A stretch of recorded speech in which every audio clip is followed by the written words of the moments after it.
La siguiente entrevista es una gentileza de AMDER, Asociación de Maestros de Rivera.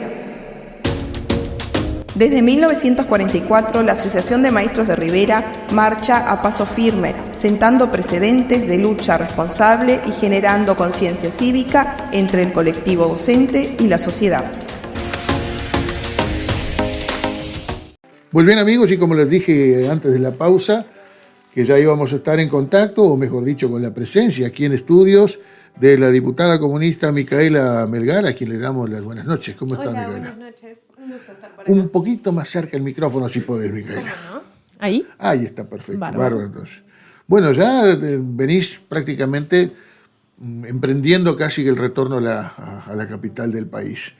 ¿Qué anduviste haciendo por acá? ¿Qué experiencia recogiste en este tiempo que estuviste aquí a estas horas? Bueno, lo primero que hicimos fue militar por la candidatura de Carolina Cose. Se nos vienen unas internas ahora el 30 de junio y para el Frente Amplio es muy importante que la gente exprese su voluntad, que vaya a votar y que vaya a votar el Frente Amplio.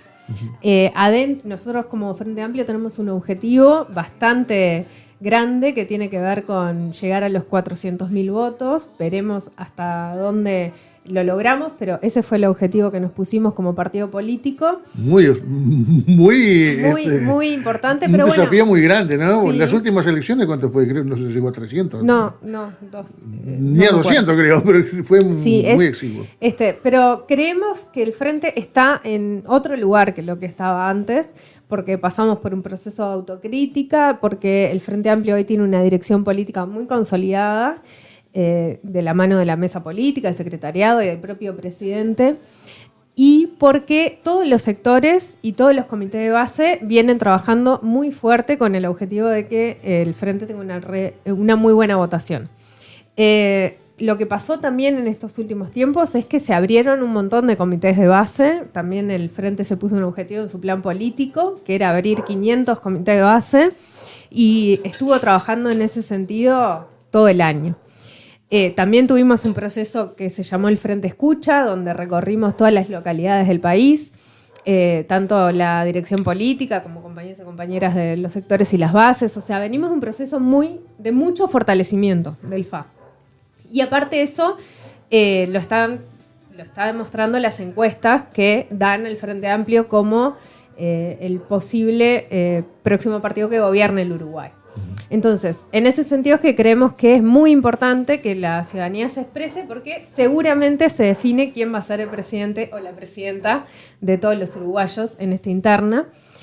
Nosotros estuvimos haciendo barriadas por Carolina Cose con la lista 1001, que, como ustedes saben, en esta oportunidad se votan 2 órganos deliberativos, uno nacional y uno departamental, y estuvimos repartiendo listas, en nuestro caso de la 1001 y de la 2001, que es la departamental.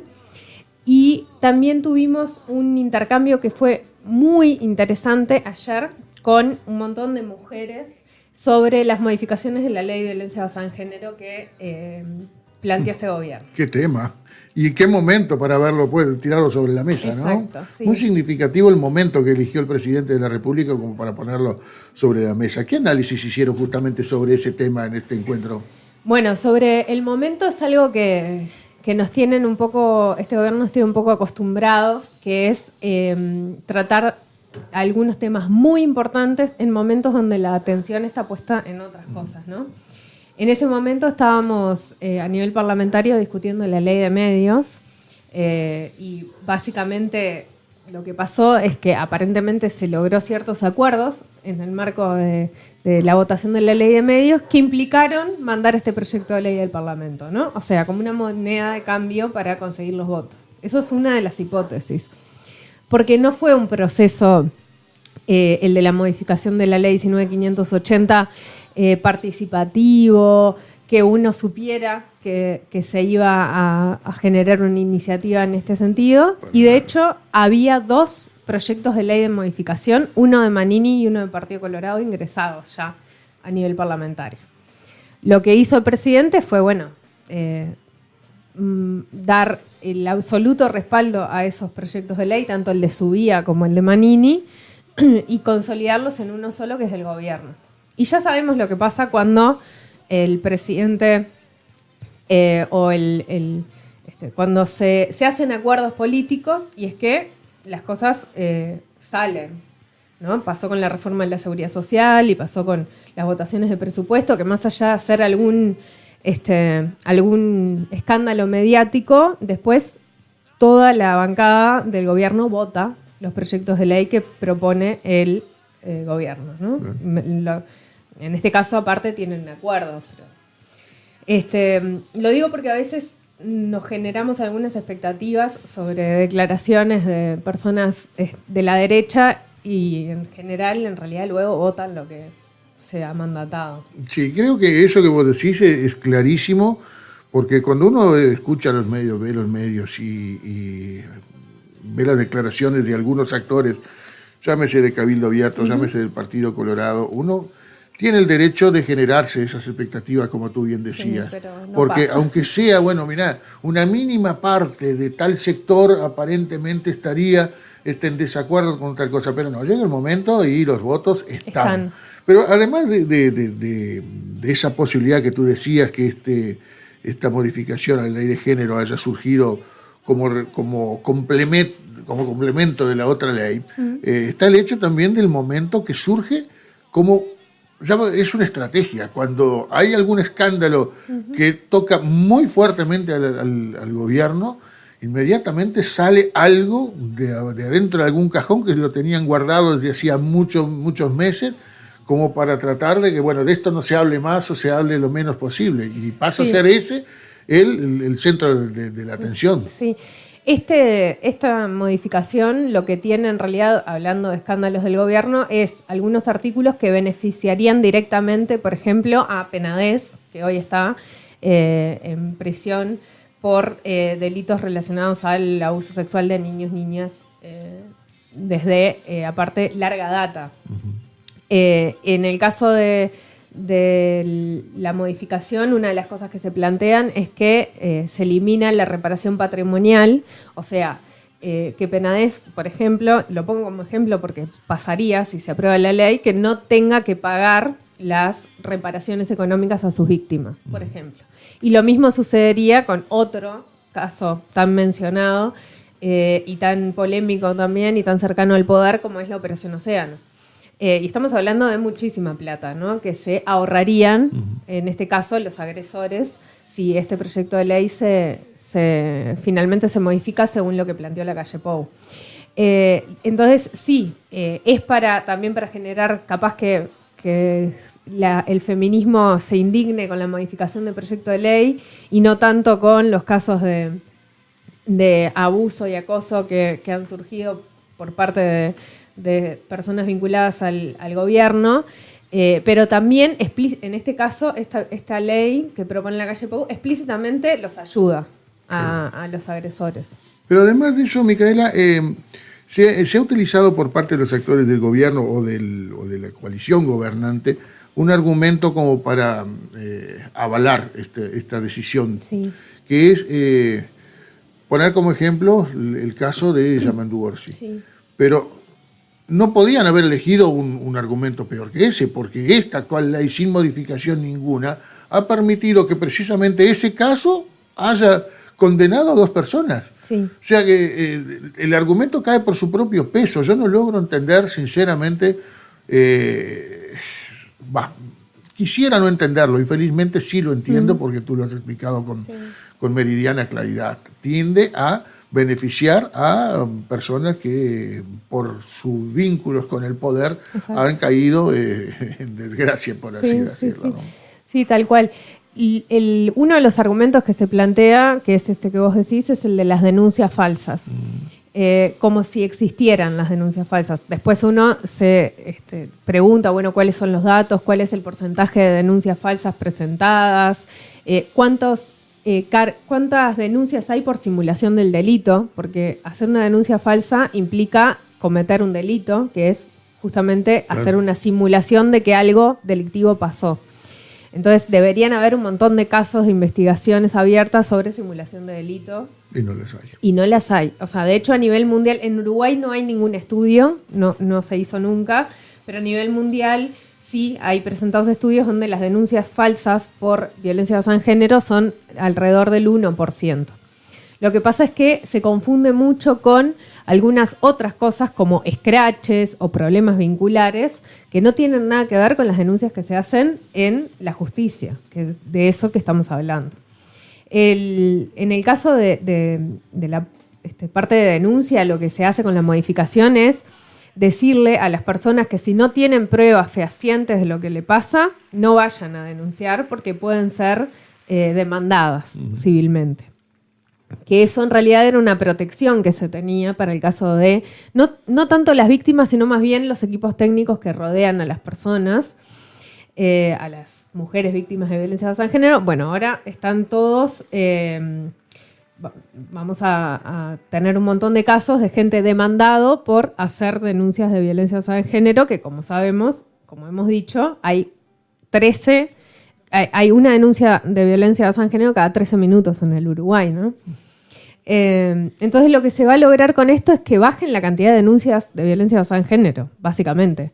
Que es un tipo de denuncia más que va a seguir bajando, ¿no? Claro. Porque esa es la verdadera, cuando se habla de la baja del delito, y acá lo hemos hablado, tanto aquí en la radio como en el Canal 8 también, muchísimas veces, incluso dando datos que, con excepción de algunos contados delitos o tipificaciones, muchos son, lo que va bajado son las denuncias.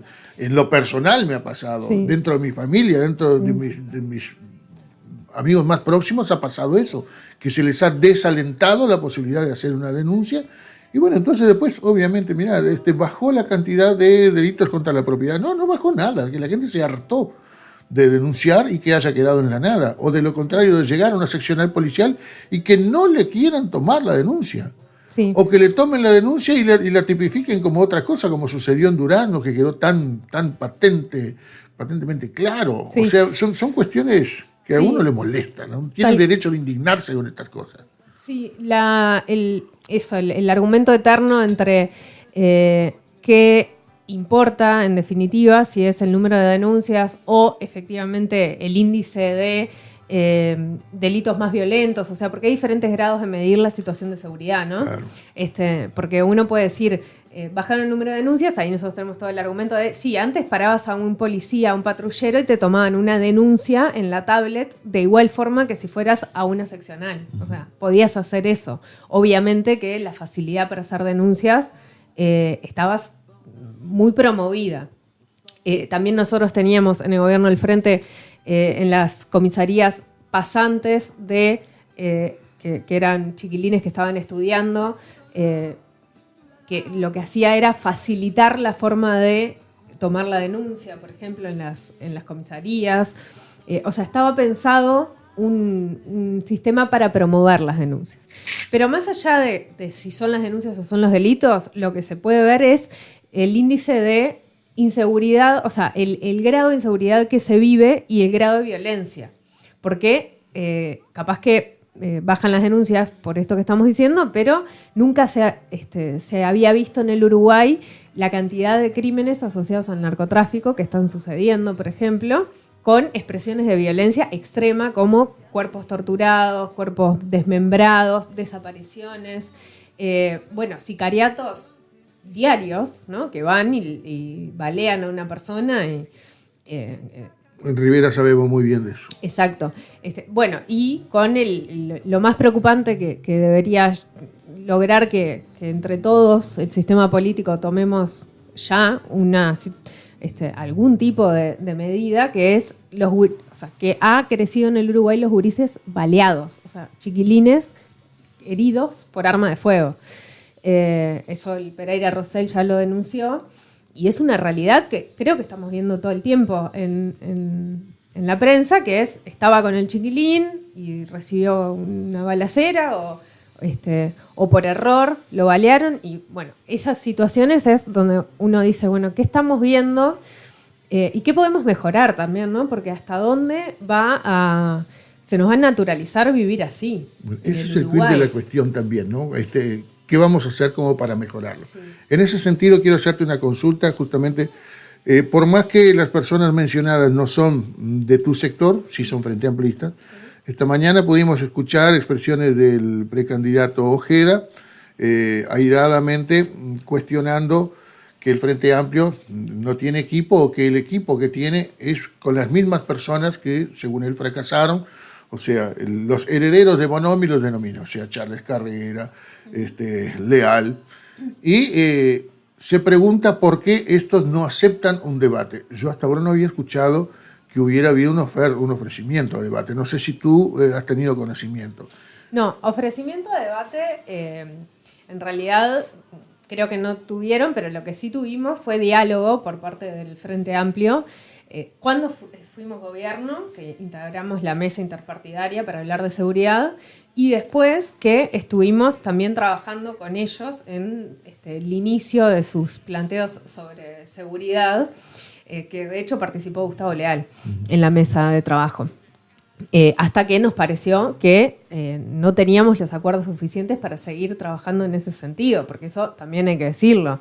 Es inviable pensar que la estrategia que tiene el Ministerio del Interior de Martinelli sea aceptable, para nada. O sea, de hecho, vinieron con un plan para reducir los homicidios y seguramente, si seguimos con esta tendencia, va a ser el quinquenio más sangriento, con más homicidios de la historia del Uruguay, post-dictadura, ¿no?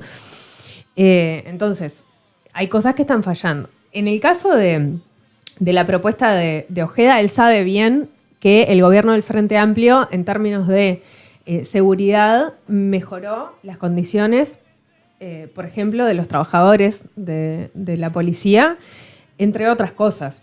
Por ejemplo, le dio un énfasis muy fuerte al trabajo de inteligencia policial, que es algo que hoy no está sucediendo y los resultados están sobre la mesa, porque lo que se había logrado con la policía de Bonomi, con el Ministerio del Interior de Gustavo Leal y de Bonomi, de Charles Carrera y de todos los frente amplistas que mencionan, es que la policía trabajara de forma profesionalizada, con salarios dignos y con herramientas de trabajo basadas en la inteligencia policial, ¿no? Y todo eso se desarmó cuando vino este gobierno y se volvió a la vieja policía, ¿no? A las viejas figuras policiales que tienen otra perspectiva y no están basados tanto en cuestiones técnicas, ¿no? Incluso se trajo a policías que en su momento habían sido sacados por hechos tuvieron que muy modificar, ¿no? exacto, y tuvieron que modificar las direcciones del Ministerio del Interior y la plana policial varias veces por escándalos. Sí. No por buena gestión, y se bajó no por también éxitos. el nivel de exigencia para el ingreso al Instituto Policial también. Sí, es que se desprofesionalizó en general el Estado, pero en particular la policía, y los resultados que tenemos es que Uruguay dejó de ser un país de tránsito de cocaína a ser un país de acopio y logística en América Latina, entonces, con las consecuencias que estamos viendo en los barrios. Porque, y todo eso, ¿por qué pasa? Porque no funcionan las herramientas que tendrían que estar funcionando, tanto el Ministerio del Interior como también el rol que deberían cumplir las Fuerzas Armadas en la frontera, por ejemplo. A veces se dice, bueno, la respuesta tiene que ser que las Fuerzas Armadas salgan a la calle a patrullar y cubran roles que hoy cubre la policía, ¿no? Eso lo ha planteado Gandini, lo ha planteado otros integrantes del gobierno. Y uno dice, bueno, aparte de no estar de acuerdo por una cuestión de especificidad y de formación de los soldados de las Fuerzas Armadas versus la policía, aparte de eso, nosotros tenemos que decir, las Fuerzas Armadas ya cumplen un rol que es el patrullaje de frontera. Y en el Uruguay entra cocaína por vía aérea sin ningún problema. De hecho, hay una estimación de centenares de pistas clandestinas, ¿no? ¿Y la ley de derribo? Sí, sí, vía aérea no se puede cubrir y por la vía terrestre, que es por donde entra la pasta base, tampoco se puede cubrir. Entonces uno dice, bueno, el rol que tiene que estar cumpliendo las Fuerzas Armadas ya no se está cumpliendo. Entonces, ¿qué van a hacer? Claro. Micaela, tenemos 3 minutos y medio. En estos 3 minutos y medio, 2 cosas te quiero consultar. Dale. Primero, bueno, te voy a dar la oportunidad de que hables de tu precandidata, por supuesto. Pero antes de ello, te pregunto lo mismo que le vengo preguntando a todos los frente amplistas. ¿Considerás que ha sido inocuo, que es inocuo el hecho de que tanto Mujica como Lucía Topolansky reiteradamente hayan salido a los medios de comunicación a hacer lo que se le pide a los compañeros frente amplistas que no hagan, que es dirimir sus diferencias en las redes sociales. Emitir los comentarios con los términos en los que los han hecho tanto Mujica como Topolansky, parece que va contra todas las recomendaciones que se le hacen a los frente amplistas. ¿Qué te parece? ¿Que puede afectar el resultado electoral? No, no me parece para nada. Y yo les tengo un enorme respeto al Pepe de Lucía. Y no quisiera comentar nada sobre lo que hacen, más que felicitarlos por la militancia y por la dedicación que le ponen a la campaña del Frente, y que son, bueno, tremendos compañeros.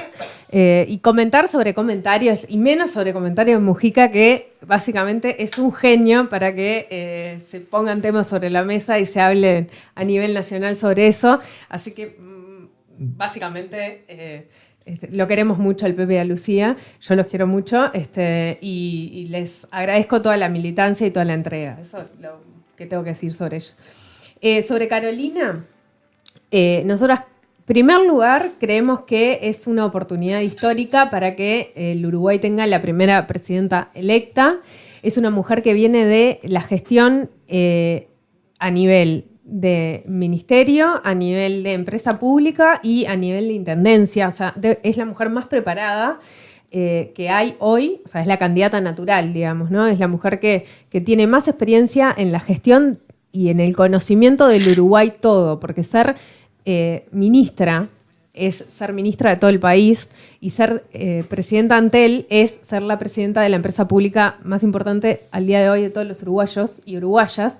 Entonces ella tiene un conocimiento de las necesidades del país, de la defensa de la soberanía, donde se ha posicionado siempre muy claramente, y creemos también, aparte de su capacidad indiscutible, porque ya no le queda hacer más nada, más que presidenta, lo que sí tenemos que también decir es que creemos que ella le puede dar un énfasis a las definiciones programáticas del Frente que consideramos que en este periodo son necesarios, ¿no? Carolina tiene claridad sobre la necesidad del desarrollo productivo, sobre el rol del trabajo y sobre el futuro. O sea, Carolina es una persona que está pensando en el Uruguay de los próximos 30 años. Y está pensando en qué tiene que hacer la educación para formar a los chiquilines para el trabajo del futuro, por ejemplo.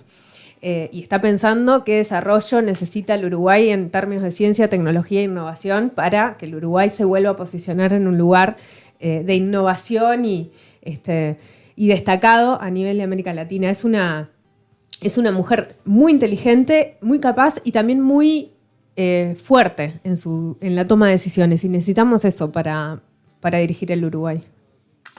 Micaela, un gustazo haber dialogado contigo. La verdad, bueno, seguramente vas a seguir viniendo de aquí durante todo el carnaval electoral que nos va a llevar hasta el 11 de mayo del año próximo, así que cuando andes por aquí, con gusto, acá o en edición limitada en Canal 8, un gusto será recibirte. Encantada. Desde 1944, la Asociación de Maestros de Rivera marcha a paso firme, sentando precedentes de lucha responsable y generando conciencia cívica entre el colectivo docente y la sociedad.